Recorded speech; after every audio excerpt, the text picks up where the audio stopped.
driver media availabilities. We've now been joined by Brad Keselowski. If you have a question for Brad, go ahead and raise your hand. We'll get a mic to you. We'll start with Jordan Bianchi in the back.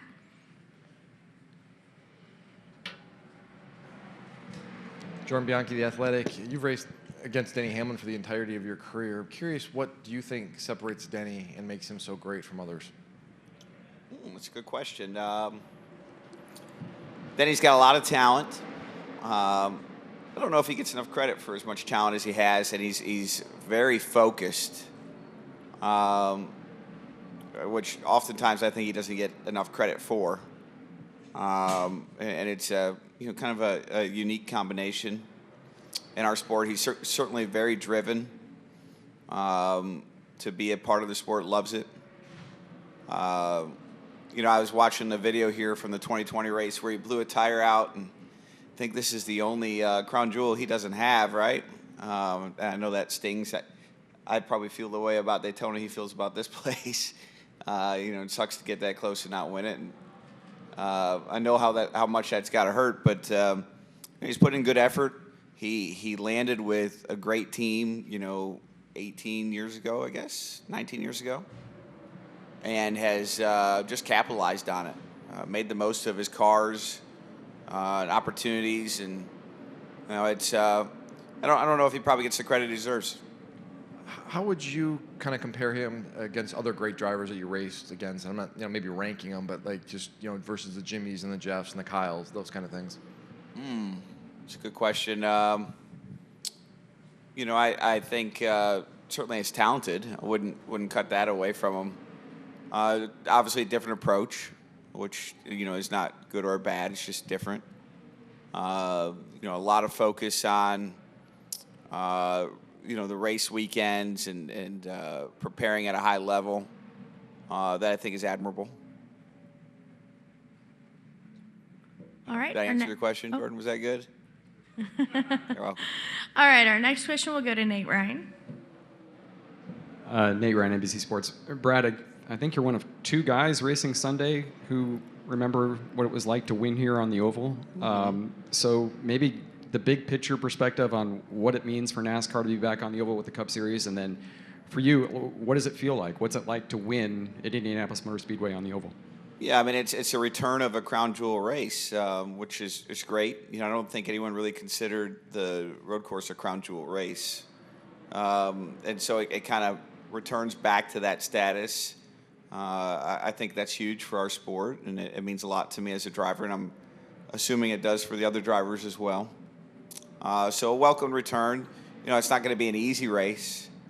I'm sure there's going to be, a lot of drama on pit road and with the respect to how the cars will draft and how they'll run nose to tail around the track and all those pieces. We're still going to go back to some of those headaches, but I think we kind of learned that that's not necessarily a bad thing. That's part of what made Indy, right? And so it'll be interesting to see how that plays out with tires and all those things along the line. But I think it's very meaningful to me to see it back on the I guess you call this oval, quad oval. Is it a quad oval? I don't know what it's called. Rectangle.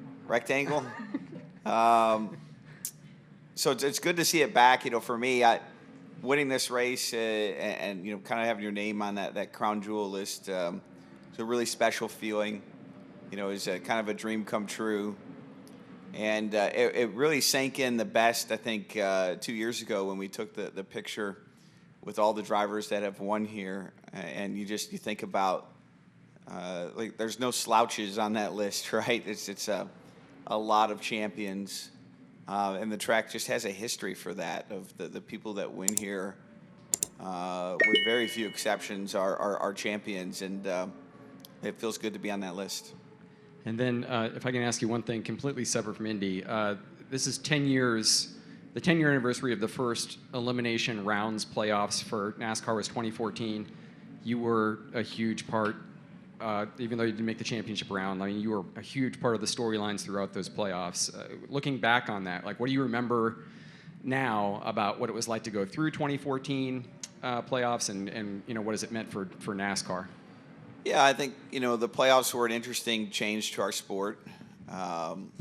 there's people that like them and there's people that don't like them. There's parts I like personally and parts I don't like personally.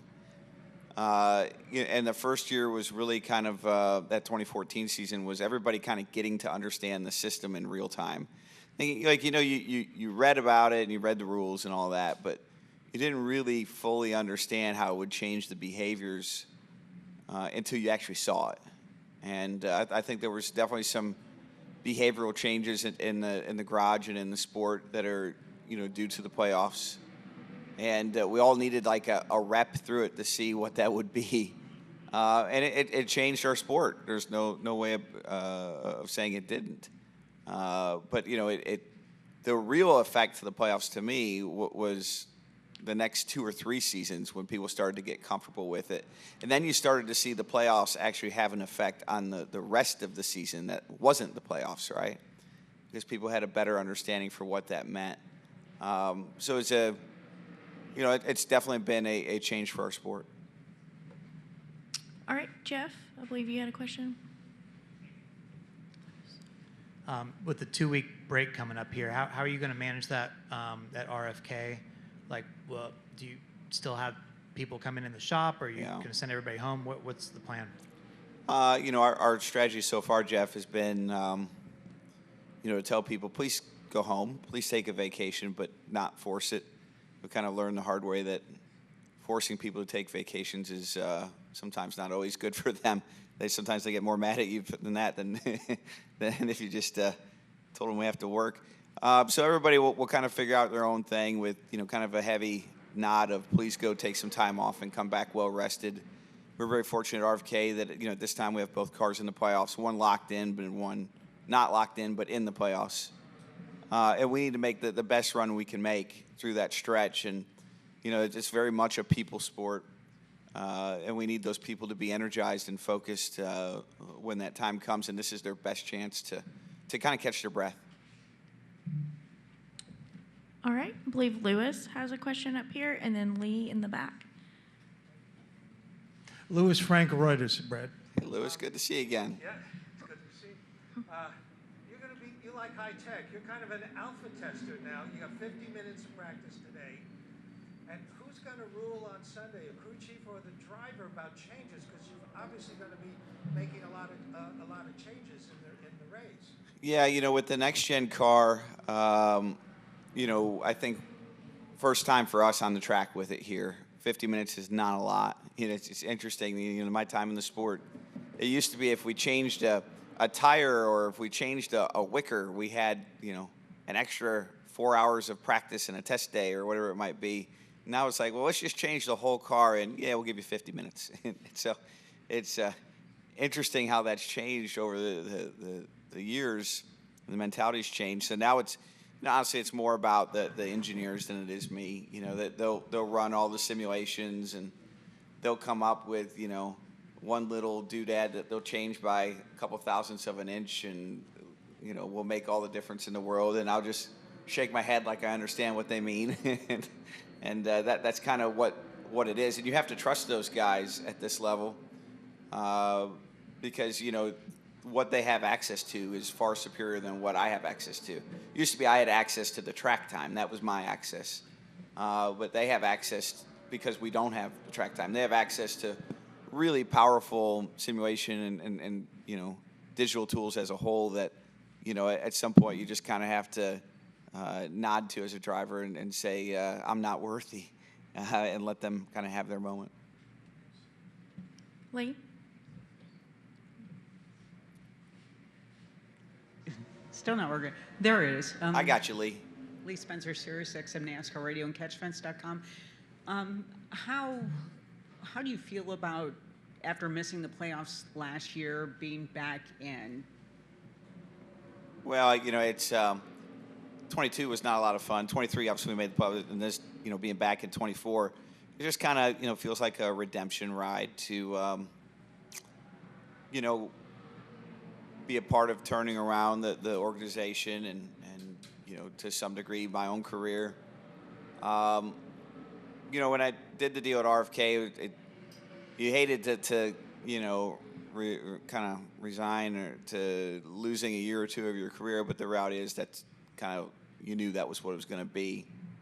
And I felt like I'd have a good 3-year runway before we could get it where we wanted it to be. And now we're in the third season. We're having a slightly better year than what we had last year in 23 with having a win, where last year we didn't have a win. I feel like we're more competitive in some ways. More importantly, I feel like we're a lot more prepared for the playoffs than we were last year. And I think we'll have a better playoff run than we did last year. I can't remember, we finished 7th and 8th in the points with our 2 cars last year. And I think we realistically have a shot at getting both cars in that round of 8 and one of the cars in the championship round. And from there, who knows what's going to happen. So I'm excited about that progress. And I'm just kind of eager to see it through. You mentioned Busch earlier. How important is this to your success in the playoffs to have both cars in the final 10 races? Well, it certainly helps. Having both cars in the playoffs is a really big deal for us on a number of levels. Whether it's the partnership side and being able to, kind of keep that side going, which is obviously really important for us to be able to pay the bills. The recruiting side, we're always. It's always going to be turnover in our sport. We don't like it, but it's a reality. People come and they go, and you want to. Anytime somebody leaves, you want to be able to replace them with someone that's of equal or greater talent. And when you're a car that's got a pedigree of playoffs, whether it be consecutive playoff runs or just even success in the playoffs, that's so huge for us with recruiting talent. And then I look at it probably even more impactful for us is at the OEM level. At the OEM level, generally, the next season's testing schedule is based off of your performance in the season prior. And the more success you have, the higher impact, higher quality kind of tests you get. So it can really kind of parlay to that degree, Lee. And I think understanding that and maximizing that is really important to us. All right, we'll go to Dustin up front here. Here. Thank you.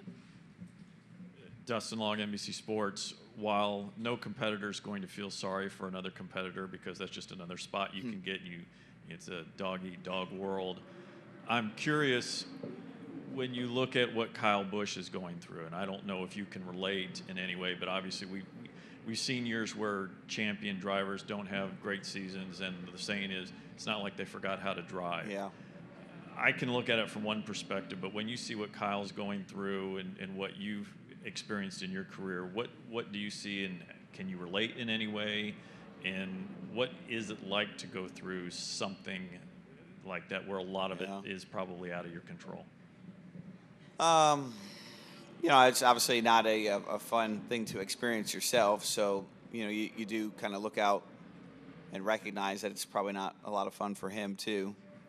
The series and the sports in general are always full of ebbs and flows. And for the most part of his career, Kyle's done a fantastic job, and at least in the Cup Series, of avoiding those down years. So, law of averages eventually hits you to some degree.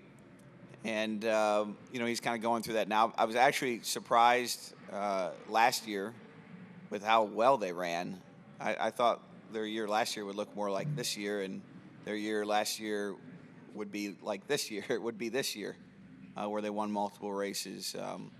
So I don't know. I don't have my finger on the pulse of, what's going on with his team or with that organization, but I know that's not a fun experience. And, it's a true test of character of how you come through that. All right, Brad. Thank you so much for your time. Thanks, we Amanda. wish you the best of luck this weekend. Appreciate you guys. Take care.